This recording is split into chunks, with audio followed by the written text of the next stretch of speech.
The 2-position drill is an amazing live fire and dry fire drill that you need to be practicing that focuses on movement. Although it can be used for many different other skills, the primary focus of it is going to be the movement. On shooting then moving, moving then shooting, or shooting and moving. All those things you can work on in this drill. The setup for this drill kind of varies depending on what you want to practice on. The version that I like to set up is going to be 1 position on the right, 1 position on the left, and 3 targets. 2 targets are going to be in the outside, 1 target is going to be in depth in the center. And all it's going to be is I'm going to be starting from 1 position. I'm going to draw to the target in front of me, shoot that guy, shoot the guy in the middle, run to the other position, enter on the target right in front of me, and go back to the center target.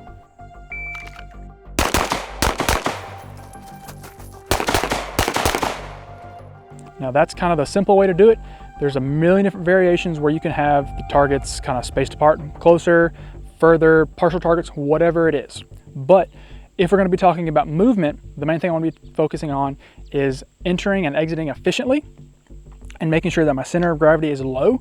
I'm not coming into the position all nice and tall, nothing like that. I want to be entering the position, ready to fire. I want to have my gun ready, so I'm not entering the position, then bringing my gun up. I'm making sure that I'm entering the position. I'm already like looking at the target through my sights before my last step, so that as soon as I'm in the shooting area or whatever it is, behind cover, whatever you want to call it, I'm ready to break the shot very, very soon. So that means I don't have to be faster. If I do things sooner, it's going to be a better in the outcome versus doing things faster.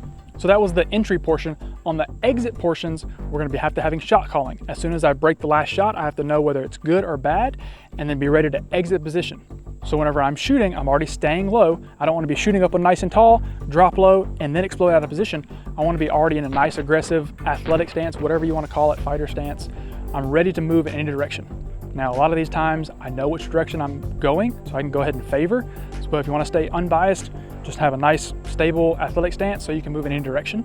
So that is just one way to set up this drill. You can also, in between the shooting positions, you can shoot a target as you're going across. You can reload in the middle. You can also have these positions, one in the front, one in the back, so you can run forward, run backwards, whatever it is. There's a million different ways you can set up the same drill, but the principle remains the same. I want to be efficient in my movements of my entries, exits. I want to have the gun ready to fire when I'm entering the position, and I want to move and exit the position as fast as possible.